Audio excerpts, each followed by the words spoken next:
MMI கத்தோலிக்க media YouTube channel. வணக்கம். உங்களுக்காகவே பிரத்யேகமா வடிவமைக்கப்பட்ட இந்த ஆழமான அலசலுக்கு உங்களை அன்போடு வரவேற்கிறேன். வணக்கம். எனக்கு தெரியும் உங்க நேரம் ரொம்பவும் மதிப்புமிக்கது. அதனால எந்த ஒரு தேவையற்ற விஷயமும் இல்லாம விஷயத்த ரொம்ப சுவாரஸ்யமா அலசுறது தான் நம்ம நோக்கம்.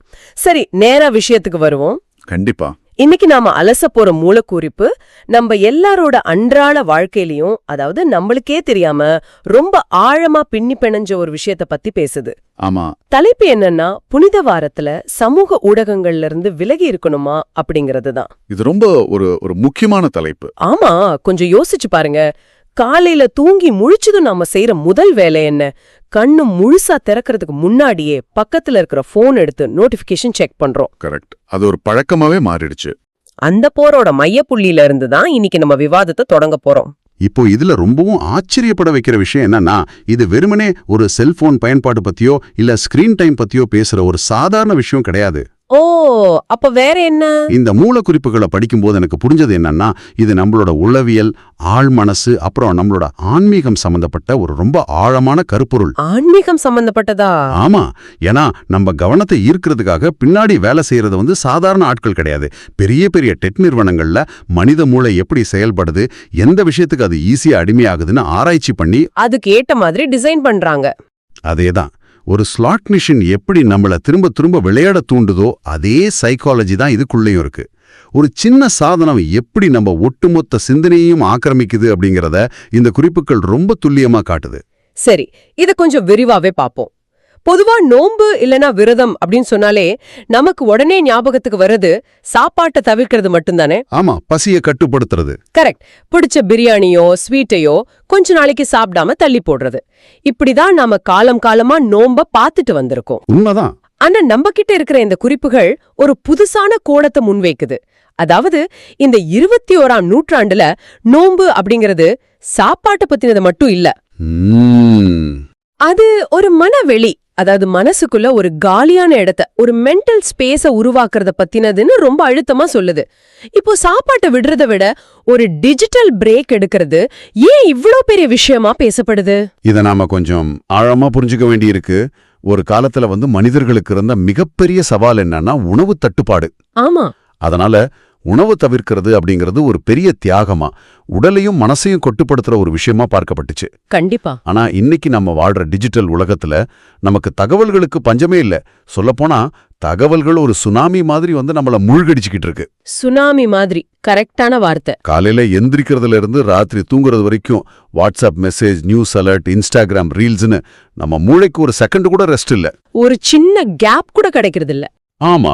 இப்படிப்பட்ட ஒரு சூழ்நிலையில நம்ம மனசுக்குள்ள தேவையில்லாத குப்பைகளை சேர்க்காம ஒரு சின்ன வெற்றிடத்தை, ஒரு அமைதியான வெளியே உருவாக்குறது உணவை தவிர்க்கிறத விட ரொம்ப அவசியமான ஒரு நோன்பா மாறிடுச்சு.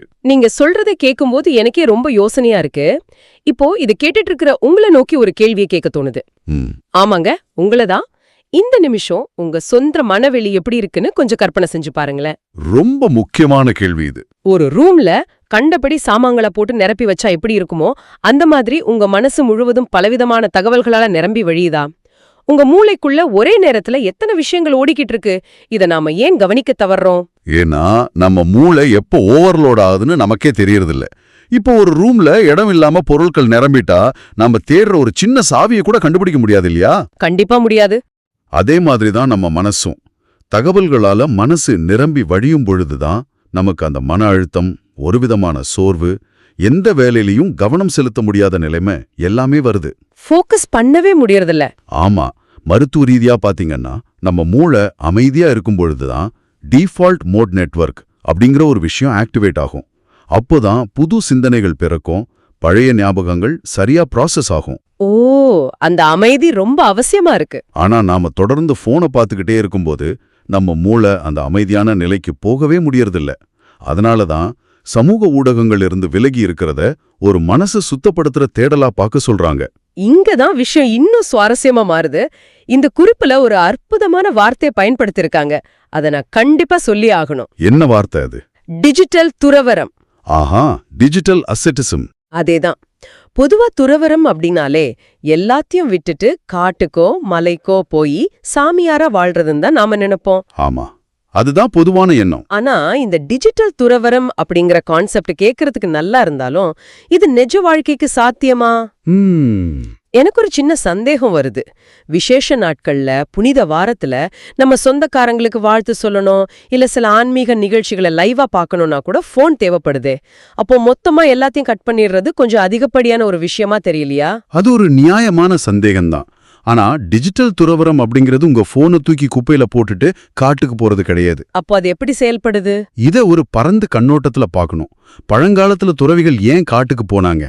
உலகத்தோட இரைச்சல்ல இருந்து தப்பிச்சு தங்களுக்குள்ள இருக்கிற உண்மையான அமைதியை கண்டுபிடிக்கதான். சரி. இன்னைக்கு நாம வாழ்ற வாழ்க்கையில அந்த மிகப்பெரிய இரைச்சலை நாம பாக்கெட்லயே ஒரு சின்ன டப்பால சுமந்துகிட்டு திரியிறோம். ஆமா, நம்ம செல்போன். இங்க துறவரம்னு குறிப்பு சொல்றது அந்த சாதனங்களை முழுமையா நிராகரிக்கிறத பத்தி இல்ல, அது உங்களை ஆக்கிரமிக்காம பாத்துக்கிற அந்த மனக்கட்டுப்பாட்டை பத்தி தான். தேவைக்கு மட்டும் பயன்படுத்துறது. கரெக்ட். அதாவது தேவைக்கு போனை பயன்படுத்துறது வேற, போன் உங்களை பயன்படுத்துறது வேற. உங்களுக்கு பிடிச்சவங்களுக்கு வாழ்த்து சொல்ல போனை எடுக்கலாம், ஆனா அதை முடிச்சதும் அடுத்த 1 மணி நேரம் தேவையில்லாம ரீல்ஸ் பார்த்துட்டு இருக்கோமே, அங்கதான் அந்த துறவரம் தேவைப்படுது. ஓஹோ, அப்போ இது கட்டுப்பாட்ட நம்ம கைக்கு மாற்ற ஒரு ப்ராசஸ். இத படிக்கும்போது இன்னொரு முக்கியமான முரண்பாடு இந்த குறிப்புல சொல்லப்பட்டிருந்துச்சு. என்ன முரண்பாடு? ஒரு பக்கம் நம்ம செல்போன்ல தொடர்ந்து கேட்டுக்கிட்டே இருக்கிற நோட்டிபிகேஷன் சத்தம், பிங், பீப், வைப்ரேஷன் ஒவ்வொரு நொடியும் நம்ம கவனத்தை அப்படியே பிடிச்சு இழுக்கிற அந்த ஆக்ரோஷமான சத்தம். ரொம்ப எரிச்சல் ஊட்டுற சத்தம் அது. ஆமா. இன்னொரு பக்கம் இந்த இரைச்சலுக்கு நடுவுல அமுங்கி போற ஒரு அமைதியான சின்ன குரல். இந்த ரெண்டுக்கும் நடுவுல நடக்கிற போராட்டத்தை எப்படி புரிஞ்சுக்கிறது? இதுதான் நம்ம காலத்தோட மிகப்பெரிய சவாலே. அந்த அமைதியான சின்ன குரல் அப்படிங்கிறது சிலருக்கு அவங்க மனசாட்சியோட குரலா இருக்கலாம், சிலருக்கு அவங்க உள்ளுணர்வா இருக்கலாம், ஆன்மீக நம்பிக்கை இருக்கிறவங்களுக்கு அது கடவுளோட குரலாவும் இருக்கலாம். கரெக்ட். ஒரு விஷயம் கவனிச்சு பாருங்க, அந்த உள்ளுணர்வோ மனசாட்சியோ ஒருபோதும் கத்தி பேசாது. அது ரொம்ப மென்மையா ஒரு சின்ன கிசுகிசுப்பு மாதிரி தான் ஒலிக்கும். ஆமா, அது நம்மள கட்டாயப்படுத்தாது. ஆனா இந்த நோட்டிபிகேஷன் சத்தம் அப்படி இல்ல, அது ரொம்ப டிமாண்டிங். ஒரு மெசேஜ் வந்ததும் உடனே அதை திறந்து பாருன்னு நம்ம மூளையில டோபமைனை சுரக்க வச்சு நம்மள தூண்டுது, அடிமையாக்குது. இப்போ ஒரு ராக் கான்சர்ட் நடந்துட்டு இருக்கிற இடத்துல நின்னுட்டு பக்கத்துல இருக்கிறவங்க மெதுவா பேசுறத கேட்க முடியுமா? வாய்ப்பே இல்ல. அதே மாதிரிதான் இந்த தொடர்ச்சியான டிஜிட்டல் இரைச்சலுக்கு நடுவுல நமக்குள்ளே ஒலிக்கிற அந்த அமைதியான குரலை நாம கவனிக்காமலே விட்டுறோம். இதற்கெல்லாம் என்னதான் அர்த்தம்? இதுதான் இந்த மொத்த குறிப்போட ஒரு மைய பகுதியா எனக்கு தோணுது. சொல்லுங்க. ஒரு ரொம்ப ஆழமான, நம்மள நிப்பாட்டி யோசிக்க வைக்கிற ஒரு கேள்வி இந்த குறிப்பு கேக்குது. என் கட்ட விரல் தொடர்ந்து ஸ்க்ரோல் செஞ்சுக்கிட்டே இருந்தா என்னால கடவுளின் குரலையோ இல்ல என் சொந்த உள்மனசின் குரலையோ கேட்க முடியுமா? ரொம்ப பவர்ஃபுல்லான கேள்வி இது. நிஜமாவே இந்த கேள்வி என்ன பலமா தாக்குச்சு. வெறுமனே விரல அசைக்கிற ஒரு சாதாரண உடல் ரீதியான செயல் எப்படி நம்ம மனசுக்கு இவ்ளோ பெரிய தடையை உருவாக்குது? இது கொஞ்சம் சைக்கலாஜிக்கலா பார்க்கணும். ஏன்னா ஸ்க்ரால் பண்றது அப்படிங்கிறது வெறும் விரல் அசைவு கிடையாது. பின்ன என்னது அது? இந்த ஃபினைட் ஸ்க்ரால், அதாவது முடிவே இல்லாத திரைய தள்ளிக்கிட்டே போற ஒரு சிஸ்டத்தை வடிவமைச்சதே உங்களை அந்த லூப்புக்குள்ள சிக்க வைக்கிறதுக்கு தான். ஆமா, எண்ட்லெஸ் ஸ்க்ரோலிங். உங்க விரல் ஒவ்வொரு தடவை திரைய மேல தள்ளும் போதும் அடுத்ததா என்ன சுவாரஸ்யமான விஷயம் வரப்போகுதுன்னு உங்க மூளை ஒருவித எதிர்பார்ப்போட காத்திருக்குது. ஒரு கியூரியாசிட்டி இருந்துகிட்டே இருக்கும். அது ஒரு புது தகவலோ நகைச்சுவையோ இல்ல ஒரு சோகமான செய்தியோ, மூளை அந்த தகவலை உள்ள வாங்குது, ரியாக்ட் பண்ணுது. இது ஒரு முடிவில்லாத சுழற்சி. சுழற்சியில மாட்டிக்கிட்டா உங்க மூளை ஒரு செகண்ட் கூட அமைதியா இருக்காது. உள்நோக்கி பயணிக்கிறதுக்கோ சுய பரிசோதனை செய்யறதுக்கோ அங்க இடமே இல்லாம போயிடுது. நீங்க சொல்றத பார்த்தா நம்ம விரலோட வேகமும் மனசோட வேகமும் ஒட்டி பிறந்த இரட்டையர்கள் மாதிரி இருக்குன்னு தோணுது. ஆமா, சூப்பர் உதாரணம். நாம ஸ்கிரீனை எவ்வளவு வேகமா ஸ்க்ரோல் பண்றோமோ அந்த அளவுக்கு நம்ம மனசும் ஒரு விஷயத்துல இருந்து இந்த ஒரு விஷயத்துக்கு தாவிக்கிட்டே இருக்கு. குரங்கு மாதிரி தாவுது. ஒரு நிமிஷம் யாரோ ஒருத்தர் டான்ஸ் ஆடுற வீடியோ, அடுத்த செகண்ட் உலகத்துல எங்கேயோ நடக்கிற ஒரு போர் பத்தின செய்தி, அதுக்கு அடுத்த நிமிஷம் ஒரு ஷாப்பிங் விளம்பரம். சம்பந்தமே இல்லாத விஷயங்கள். ஆமா, ஒரு ஹைவேல 120 கிலோமீட்டர் வேகத்துல கார்ல போகும்போது வெளியில வீசுற மெல்லிய காத்தோட சத்தத்தையோ ரம்யமான இயற்கையையோ எப்படி ரசிக்க முடியாதோ அதே மாதிரிதான் இந்த ஸ்க்ரோலிங் வேகத்துல அந்த அமைதியான சின்ன குரலை கேட்கறது சாத்தியமே இல்ல. கரெக்டா? நிச்சயமா. இதுல இன்னொரு பெரிய ட்விஸ்ட் என்னன்னா, நாம எப்பவுமே பல பேரோட கனெக்ட் ஆயிருக்கோம், ஏதோ ஒரு முக்கியமான விஷயத்தை தெரிஞ்சுக்கிறோம் அப்படிங்கிற ஒரு மாயையே இந்த ஸ்க்ரோலிங் நமக்கு கொடுக்குது. ஆனா அது உண்மை இல்ல. ஆமா, நிஜத்துல நாம யாரோடும் ஆழமா கனெக்ட் ஆகல. உன்னிப்பா கேட்கறது இல்ல கவனிக்கிறது அப்படிங்கிறது ஒரு ரொம்ப பொறுமையான செயல். லிசனிங் அப்படிங்கிறது ஒரு கலை. ஒருத்தர் பேசுறத நம்ம முழுசா உள்வாங்கணும்னா முதல்ல நாம அமைதியா இருக்கணும். நம்ம எண்ணங்களை கொஞ்ச நேரம் நிறுத்தி வைக்கணும். அப்பதான் அவங்க சொல்றது புரியும். அப்படி இருக்கும்போது நம்ம ஆழ்மனசோட குரலையோ இல்ல கடவுளோட குரலையோ கேட்கறதுக்கு எவ்வளோ பெரிய அமைதி தேவைப்படும். ஆனா இந்த ஸ்க்ரோலிங் பழக்கம் அந்த அமைதிக்கான ஸ்பேஸையே மொத்தமா காலி பண்ணிடுது. ஸ்பேஸ் இல்லாம செஞ்சிடுது. நாம எப்பவும் பிஸியா இருக்கிற மாதிரி தோணும், ஆனா நிஜத்துல நாம வெறும் டிஸ்ட்ராக்ட் ஆகிதான் இருக்கோம். அந்த மாயதான் ரொம்ப ஆபத்தானதுன்னு தோணுது. அதனாலதான் புனித வாரம் மாதிரி ஆன்மீகத்துக்கு முக்கியத்துவம் கொடுக்கற நாட்கள்ல சோஷியல் மீடியாவில இருந்து விலகி இருக்கிறது ஒரு பெரிய மாற்றத்தை கொண்டு வரும்னு இந்த குறிப்பு சொல்லுது. கண்டிப்பா பெரிய மாற்றம் வரும். ஏன்னா ஒரு குறிப்பிட்ட காலத்துக்காவது தொடர்ந்து ஸ்க்ரால் பண்ற அந்த கட்ட விரலுக்கு ஒரு ரெஸ்ட் கொடுத்துட்டு உண்மையா கவனிக்கிற செவிமடுக்கிற ஒரு மனநிலைக்கு நம்ம மாறணும். ஒரு பக்கம் புதுசா தகவல்களை தேடி அலையிற நம்ம விரல்கள், இன்னொரு பக்கம் ஒரு சின்ன அமைதிக்காக ஏங்குற நம்ம மனசு. இது ரெண்டுக்கும் நடுவுல நடக்கிறது ஒரு சாதாரண சண்டை இல்ல, நம்ம கவனத்துக்கான ஒரு மாபெரும் யுத்தம்னு தான் சொல்லணும். இதுல நம்ம இன்னொரு விஷயத்தையும் கவனிக்கணும். ஒருவேளை நாம இந்த டிஜிட்டல் துறவரத்தை ஆரம்பிக்கிறோம்னு வைப்போம், முதல் 24 மணி நேரம் ரொம்ப கொடுமையா இருக்கும். ஆமா, ரொம்ப கஷ்டமா இருக்கும். அந்த போனை எடுக்கணும், எதையாவது பார்க்கணும்னோ கை பரபரக்கும். அது கிட்டத்தட்ட ஒரு போதை பழக்கத்துல இருந்து வெளியே வர்றப்ப ஏற்படுற வித்ராயல் சிம்டம்ஸ் மாதிரி தான். ஒரு அடிக்ஷன்ல இருந்து வெளியே வர்ற மாதிரி. ஆனா அதையும் தாண்டி ஒரு அமைதியான நிலை வரும் பாருங்க.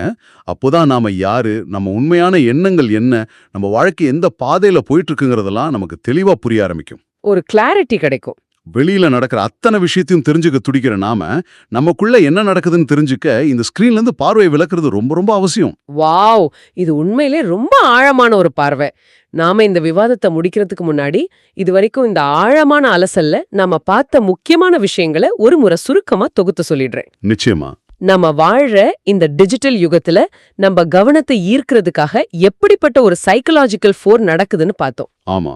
அதுக்கப்புறம் பாரம்பரியமான சாப்பாட்டு நோன்பை தாண்டி இன்னைக்கு நம்ம மனசுக்குள்ள ஒரு காலி இடத்தை உருவாக்குறதுக்கான மன வெளி நோன்பு எவ்ளோ முக்கியம்னு பேசணும். Mental space.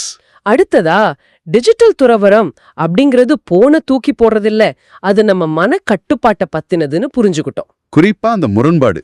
ஆமா, ஆக்ரோஷமான நோட்டிபிகேஷன் சத்தத்துக்கும் அமைதியான நம்ம உள்ளுணர்வின் குரலுக்கும் நடுவுல நடக்கிற முரண்பாட்டை பார்த்தோம். கடைசியா முடிவில்லாம ஸ்க்ரோல் பண்ற நம்ம கட்டை விரலுக்கும் அமைதியை தேடுற மனசுக்கும் உள்ள அந்த போராட்டத்தை பத்தி ரொம்ப டீப்பா அலசணும். இந்த விஷயங்கள் எல்லாம் இதை கேட்டுட்டு இருக்கிற உங்களுக்கு ஏன் இப்போ ரொம்ப முக்கியம்னு பார்க்கணும். இது புனித வாரத்துக்காக மட்டும் இல்ல, உங்க சாதாரண நாட்களுக்கும் பொருந்தும். எல்லா நாளுக்கும் தேவைதான். உங்க மனவெளி அப்படிங்கிறது உங்களுக்கான ரொம்ப பிரைவேட்டான இடம். அத தேவையில்லாத மலிவான தகவல்களால நிரப்பி குப்பையாக்க போறீங்களா? இல்ல, உங்களுக்குள்ள இருக்கிற அந்த அமைதியான குரலை கேட்கறதுக்காக அப்பப்போ ஒரு டிஜிட்டல் பிரேக் எடுக்க போறீங்களான்னு நீங்க தான் முடிவு பண்ணணும். அது நம்ம கையில தான் இருக்கு. ஒரு சின்ன இடைவெளி விட்டு இந்த ஸ்கிரீன்களை விட்டு விலகி இருக்கிறது உங்களை நீங்களே புதுசா கண்டுபிடிக்கிற ஒரு அற்புதமான வாய்ப்பா மாறலாம். உங்க கிரியேட்டிவிட்டிக்கும் உங்க மன அமைதிக்கும் அது ஒரு பெரிய கதவை திறக்கலாம். ரொம்ப அருமையா சொன்னீங்க. இந்த ஆழமான அலசலோட நிறைவு பகுதிக்கு நம்ம வந்துட்டோம்.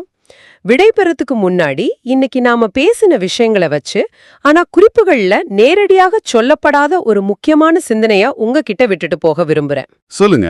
ஒரு நிமிஷம் இத மட்டும் கற்பனை பண்ணி பாருங்க. நம்மளோட இந்த டிஜிட்டல் சாதனங்கள் எப்பவுமே ஏதோ ஒரு சத்தம், ஏதோ ஒரு தகவல்னு அந்த இரைச்சலுக்குள்ளேயே வாழ்றதுக்கு நம்மள ரொம்ப வசதியா பழக்கப்படுத்திடுச்சு. ஆமா. அந்த நோட்டிபிகேஷன் சத்தமும் ஸ்க்ரோலிங்கும் இல்லாம நம்மளால இருக்கவே முடியாதுங்கிற நிலைமைக்கு நம்ம தள்ளப்பட்டுட்டோம். அப்படி இருக்கும்போது ஒருவேளை ஒரு நாள் அந்த நோட்டிபிகேஷன்கள் எல்லாமே மொத்தமா நின்னு போய் ஸ்க்ரோல் பண்றதுக்கு எந்த புது அப்டேட்டும் இல்லாம சுத்தி ஒரு உண்மையான முழுமையான பேரமைது நிலவுதுன்னு வச்சுப்போம். அது ஒரு வித்தியாசமான நிலைமையா இருக்கும். அந்த அமைதியை பார்த்து நாம பயப்பட ஆரம்பிச்சுடுவோமா? ஏன்னா அந்த நிசப்தத்துல பல வருஷங்களா நீங்க கேட்க மறுத்த இரைச்சலுக்கு பின்னாடி நீங்க ஒழிச்சு வச்ச உங்க சொந்த குரல் உங்களுக்கே ரொம்ப சத்தமா கேட்க தொடங்கும் இல்லையா? ஆமா, கண்டிப்பா. அப்படி ஒலிக்கிற உங்க சொந்த குரலை நேருக்கு நேரா எதிர்கொள்ள நீங்க நிஜமாவே தயாராக இருக்கீங்களா? கொஞ்சம் சிந்திச்சு பாருங்க.